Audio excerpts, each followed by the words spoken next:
오랜 경험과 연륜으로 뉴스 속 행간을 살핍니다. 금요 초대석, 깊은 내공. 깊은 내공입니다. 김민웅 교수님 모셨습니다. 어서 오십시오. 네. 어제 이태원역 부근 네. 참사 현장에 다녀오셨다는데 어제는 촛불행동 상임대표 자격으로 그렇죠. 다녀오셨다고요? 네, 그렇습니다. 네, 입장도 발표하셨다고 들었는데요. 그렇습니다. 네. 이번에 참사를 겪으면서 이런 얘기들을 하죠. 충분히 막을 수 있는 참사였다. 네. 그럴 수도 있겠지만은 좀 더 들여다보면 애초에 있을 이유가 전혀 없었던 참사였다. 이렇게 얘기를 하고 싶어요. 참사가 생긴 것 자체가 그렇죠. 있을 수 없는 일. 네. 네, 이미 사태가 그렇게 됐을 경우에는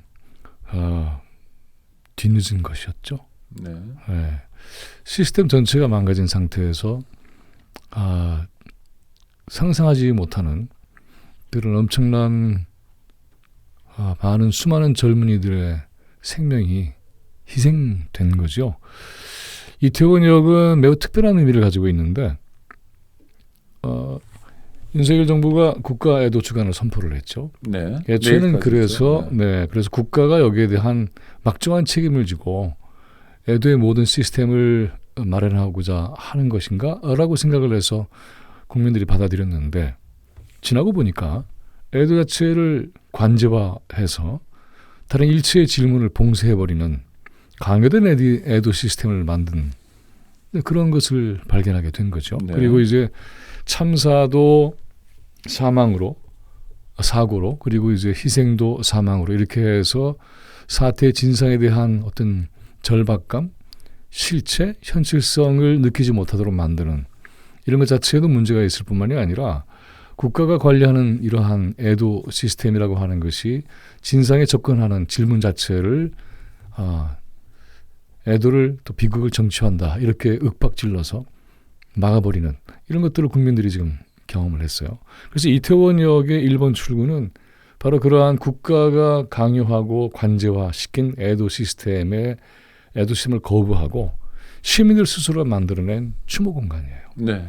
그걸 보면서 시민들이 이 정말 억울한 원혼이 된 거잖아요.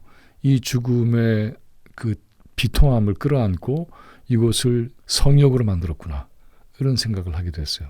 특히 이제 국가의 의도와 전혀 다르게 시민들이 새로운 판을 만들어내는 그렇죠. 거네요. 맞습니다. 네. 그래서 그곳에 이렇게 서 있으면 진존을 거기 있는 분들도 있고요. 대단히 장엄해집니다. 현재 우리는 희생자 명단도 지금 우리 알지 못해요. 이런 국가가 있나 싶을 정도예요. 뿐만이 아니라 외국인 희생자들도 26 네. 다 모두가 숫자로만 이렇게 기록되어 있는데 인간의 존재가 숫자로 표시되면 안 되잖아요. 그들의 삶, 그들의 이름, 그들의 모습 이런 것들이 명확하게 전달돼야 되는데 국가나 지자체에서 만든 분향소는 이름도 그렇거니와 거기에는 영정도 아무것도 없습니다.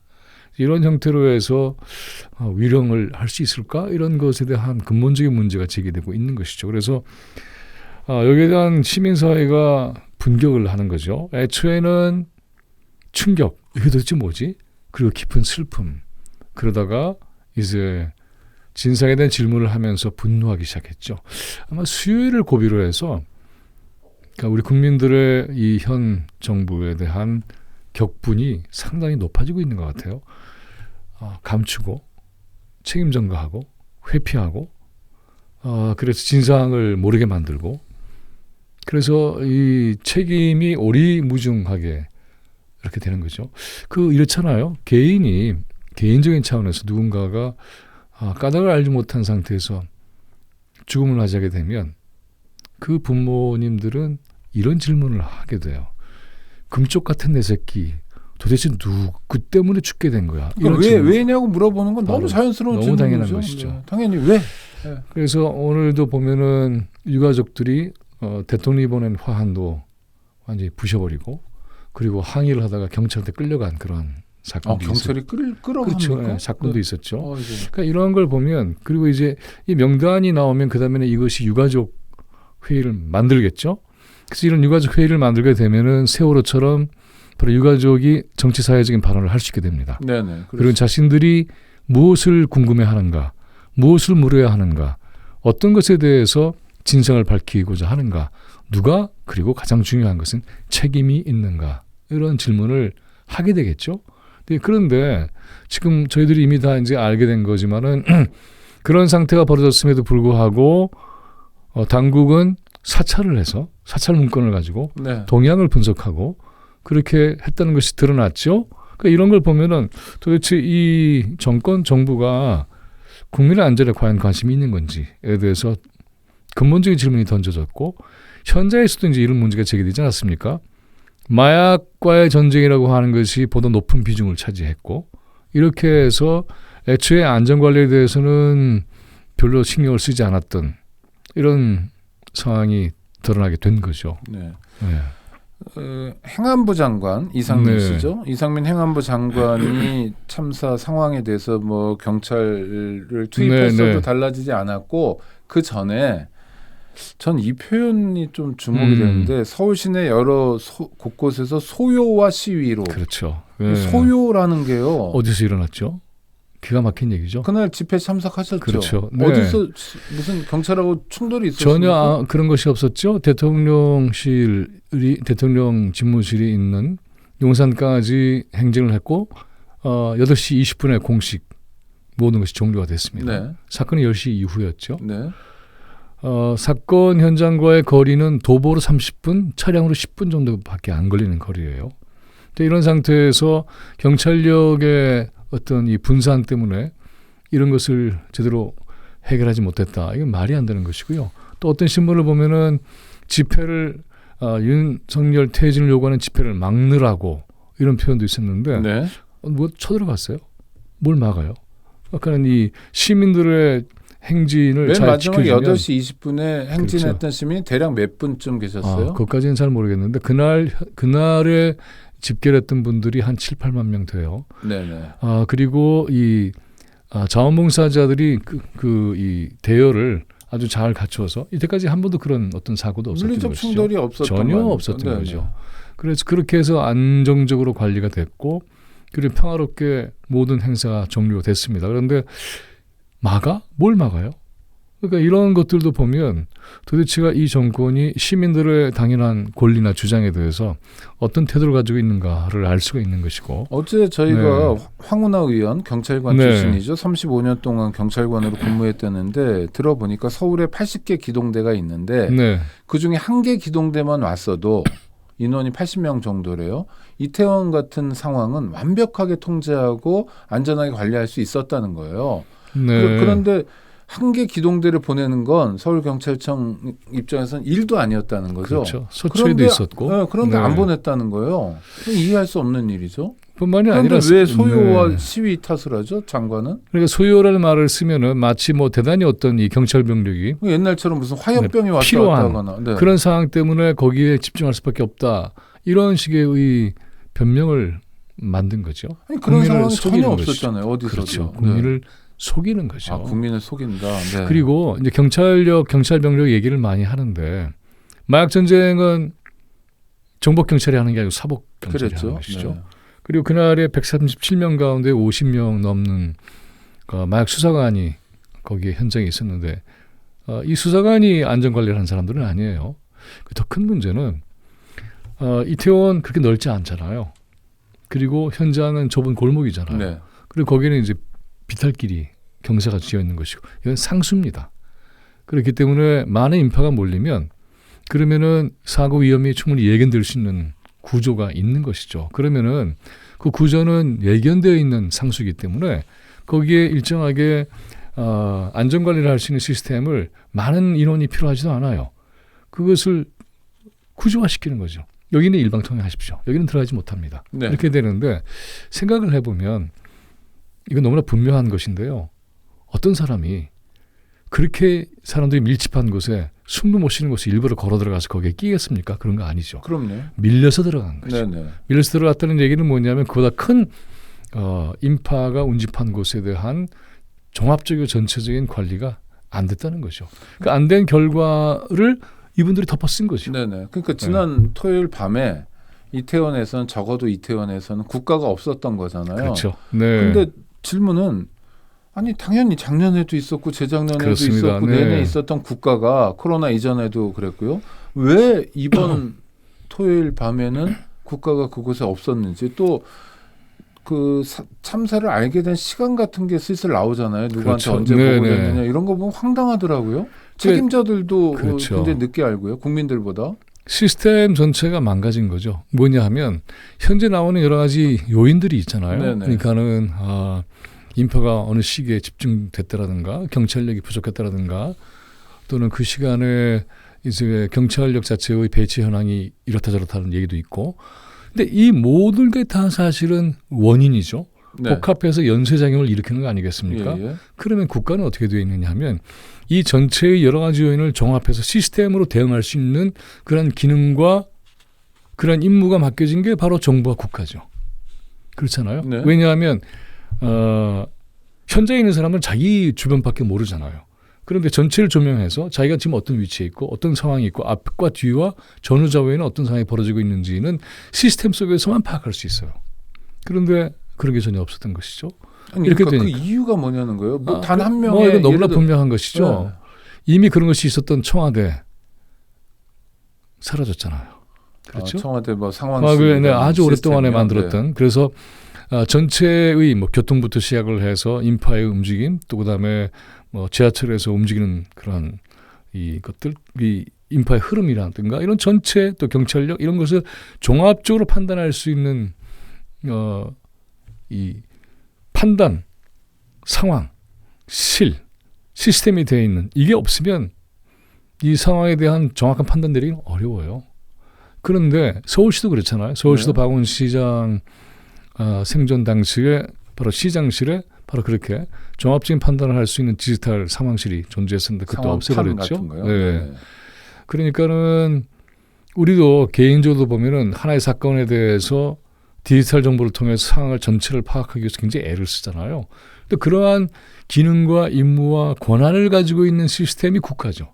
근데 그것이 망가졌다는 걸 보여주는 거죠. 아니 근데 시스템이 그래요. 망가졌어요. 네. 뭐 청와대를 포기하고 나왔고 네네. 그래서 뭐 시장실도 바뀌었고 그래서 망가졌다 하더라도 네. 자 6시 경부터 아주 구체적인 신고 전화가 그것도 범죄 신고 112 신고 전화가 빗발쳐 들어오는데 이 상황에서 움직이지 않았던 건 어떻게 설명할 수 있을까요? 딴 데 정신 팔려 있는 거죠. 딴 데 그러니까 정신 팔려 그런 있다. 거죠. 그러니까는 이제 이 지금 현재 우리가 보고 있지 못하는 이태원 현장의 그림이 하나 있는데 그건 뭐냐면 이태원의 지리적 환경과 사고 지점만 보여주고 있죠. 네. 근데 만약에 우리가 이 위에서 조감해서 인파가 어떻게 몰렸고 어떻게 움직이는지를 보게 되면 이 사고 원인은 금방 잡힐 수가 있어요. 어디서부터 이것을 제대로 관리를 못했지? 네. 그리고 사람들은 어떻게 움직였기 때문에 그 움직이는 그러한 이 길목마다마다의 구체적인 현장 대응이 왜 이렇게 전혀 기능하지 못했는지 이거 다 알 수 있는 것이죠. 신고만 해갖고 됐다고 하는 것만 대응이라고 얘기할 수는 없어요. 현장에서 보고 판단할 수 있는 인원과 시스템이 있어야만 되는 거잖아요. 그러면 그 신고할 이유도 없이 현장에서 판단해서 해결해야 되는 거 그렇죠. 아니겠어요? 신고할 만한 상황이면 경찰관이 그렇죠. 책임 있는 경찰관이 이미 조치를 하겠죠. 이미 네. 근데 그걸 보면 신고했다는 얘기는 없다는 뜻이잖아요. 그러니까요. 네. 없다는 거예요. 그러니까 그러니까 6시경부터 앞서라는 말을 하지 않습니까? 그러니까는 국가 네. 부재가 아주 공식화돼 버린 것이죠. 국가 부재가 공식화된 거잖아요. 그러니까 어디에도 이 행정과 시스템으로의 어떤 지원과 도움을 청할 길도 없어져 버린 모든 것이 막혀버린 이런 시스템을 가지게 된 것이죠. 아니 제가 국민으로서 국가 시스템을 네. 인정하는 건 제가 군대 갔다 오고 뭐 세금도 내고 네네. 이러는 건 가장 제 일이 사실은 안전이잖아요. 그렇죠. 네. 뭐 북한의 남침으로부터 우리를 지켜줄 거다 또는 뭐 도둑을 잡아줄 거다. 이런 기대가 국가 시스템을 유지하는 가장 근본 아닙니까? 근데 이게 그렇죠. 붕괴된 거고 존재하지 않는다. 그 일상이 파괴된 거죠. 일상이요. 그다음에 네. 동시에 이것은 이제 헬로윈 축제로 젊은이들이 누리는 해방구의 성격을 가지고 있는 지역이잖아요. 거기다 이곳은 단순히 그런 곳으로 끝나는 게 아니라 일종의 국제적 커뮤니티입니다. 네. 이번에도 이제 희생된 외국 청년들도 30명 가까이 이렇게 있게 되는데 이거는 그래서 사실은 굉장히 중요하게 이 보호받아야 될 그러한 일종의 특별 조언이잖아요. 그렇죠. 네. 네. 그런데 거기에 대한 국가적 관심이라든가 또 시스템을 작동시킬 수 있는 그냥 경찰 배치라든가 이런 걸 안 했다는 얘기는 뭐냐면 생각이 딴 데 있었던 게 아니냐. 이걸 밝혀내야 됩니다. 이거를. 보통 추정하는 건 대통령실 주변에만 온통 관심이 가 있었다. 그렇죠. 네. 그러니까 이제 이렇게 대통령은 되면 그때 대통령실에 없었던 거 아닙니까? 그 우리는 어디에 있는지 모르는 거죠. 네, 아직 네, 밝히지 토요일 날 않고 있다. 그 시간에 네. 그게 왜 이렇게 1시간이나 걸려요? 그렇죠. 네. 그러니까 이런 것들도 다 사실은 하나하나 드러나야 될 일인 것이고 국민들이 이제 분노하는 것은 그 이 서울시 오세훈 시장도 그랬지만은 이러한 참사 일어났을 때에 좀 진상을 알아보고 그다음에 내용을 알아보고 이런 식으로 얘기를 하면서 사죄를 안 했죠. 네. 그런데 이런 것은 그냥 어떻든 딱 보고 많은 사람들이 희생을 당했으면 그게 너무 비통해서 그래서 그 비통한 마음이 저절로 사죄를 표현하게 되어 있어요. 그걸 안 한 거죠. 전혀. 그리고는 이 진상에 대해 자기 남대로 파악하고 난 다음에 내가 책임질 게 있나 없나 이렇게 머리를 이른바 굴리는 이러한 태도는 국민들에게 격분을 살 수밖에 없습니다. 사죄를 하는 순간부터 공무원들은 바짝 긴장을 하고 이 문제에 대한 해결에 대한 접근이 다른 것인데 수장이 만약에 책임 회피를 하고 책임 전가하는 상태에 딱 들어가게 되면 사죄 안 한다는 얘기는 뭐냐면 나한테는 책임이 없어. 네. 누구한테 책임을 떠맡길지 찾아보겠어. 이런 메시지거든요. 맨 처음엔 그래서 이태원 파출소 직원들한테 그렇죠. 책임을 넘겼죠. 그러면 공무원 사회는 어떻게 움직일까요? 혹시 저 불똥이 나한테 떨어질지 몰라. 네. 유탄이 나한테 던질지 몰라. 몸을 살아야지. 가만히 있어야지. 피해야지. 이렇게 생각하게 돼요. 그래서 이 공권력의 수장의 태도라고 하는 것은 그만큼 대단히 중요합니다. 그러니까는 책임 회피하는 거야? 책임 전가하는 거야? 그럼 나도 뭐 당연히 이렇게 해야지. 이렇게 해서 관련된 정보 숨기지 않겠어요? 그리고 그런 행동도 다 감추지 않겠습니까? 이러면서 진실이 파묻히는 것이죠. 교수님 보시기에 네. 뭐 정보는 앞으로 더 나올 것 같아요. 네, 뭐 네. 경찰청장이 그 시간에 뭐 충북도 어디 가 있었다 이런 얘기까지 슬슬 나오는데 네. 하여튼 지금 상황에서 책임져야 될 사람들이 있다면 누구일까요? 가장 중요한 사람은 대통령이죠. 대통령은 모든 왜 책임져야 됩니까? 이 모든 시스템에 대한 총괄본부잖아요. 시스템이 붕괴됐다면 그렇죠. 붕괴된 최고 책임자. 그럼요. 그래서 네. 우리가 세월호 때도 컨트롤 타워에 대한 얘기를 했던 거 아니겠습니까? 네네. 그래서 이번에 11월 5일 바로 내일이죠. 5시에 이제 시청 앞 7번 출구의 큰 길에서 시민 추모 촛불 모임이 열리게 됩니다. 네. 그래서 여기에서 아마 국민들은 지금 이 격분한 마음 때문에 힘들 거예요. 그래서 그런 애도의 과정을 거치면서 종교인들이 대거 참여합니다. 네네. 그래서 뭐 가톨릭도 그렇고 개신교도 그렇고 불교, 원불교 종교인들이 다 모이셔서 깊은 위로를 하면서 아주 장중하고 엄숙하게 하면서 도대체 이 참사는 어디서 비롯된 것인가에 대한 질문도 던지게 될 겁니다. 그럼 대통령이 책임지는 방법은 어떤 게 있을까요? 지금. 많은 논의가 오고 있죠. 네. 그래서 이 책임에 대해서 책임자가 누군지는 우선 1차 책임자가 분명하잖아요. 행안부 장관. 네네. 그렇죠. 여기에 대한 책임을 지고 파면을 요구하는 거죠. 진상 규명에 대한 얘기도 하는 것이죠. 자진 사퇴가 아니라 파면해야 된다. 그렇죠. 그리고 네. 이제 국회가 국정조사를 해야 되는 것을 받아들여야 되는 것이죠. 그리고 일각에서는 대통령의 퇴진까지 요구하고 있는 어떤 것이죠. 분들은 그 장면을 보고 소름 끼친다는 얘기도 했는데 한덕수 국무총리가 외신 기자하고 네. 인터뷰하면서 웃었던 장면 교수님 어떻게 보세요? 이 사람들의 말하자면은 이 정신 상태가 정신 틀린 거죠. 상태. 네. 네, 그러니까 정신 국민들의 상태. 고통을 껴안고 그 충격을 가지고 어떻게 하면은 이 나라의 아픔을 함께 풀어나갈 수 있을지 이게 전 세계가 지금 지켜보고 있잖아요. 네. 거기에 대한 우리의 아주 장정하고 품격 있게 그런 문제 해결의 노력들이 필요한 것이고 이것에 대한 시민들의 요구가 집중돼서 시민들이 국가 애도 체제를 또 강요된 애도 관리 체제를 거부하고 내일 모입니다. 서울시 오세훈 시장의 서울시는 광화문에서 안정적으로 이것을 하려고 했는데 거부해버렸어요. 네. 이 관혼산재나 종교의식은 허가를 받지 않아도 그렇죠. 돼요. 집회 신고 대상이 그렇죠. 아니죠. 이것도 이제 막아버렸어요. 이렇게 되면 이제 추모제를 할 수 있는 그러한 물리적 설치가 불가능하기 때문에 그래서 시민들의 안전을 위해서 이렇게 그 시청역 7번 출구 그 앞에서 하게 되는데 서울시의 이와 같은 태도는 나중에 엄중하게 묻게 될 겁니다. 알겠습니다. 네. 함께해 주셔서 감사합니다. 네. 지금까지 김민웅 전 경희대학교 미래문명원 교수였습니다. 감사합니다. 고맙습니다.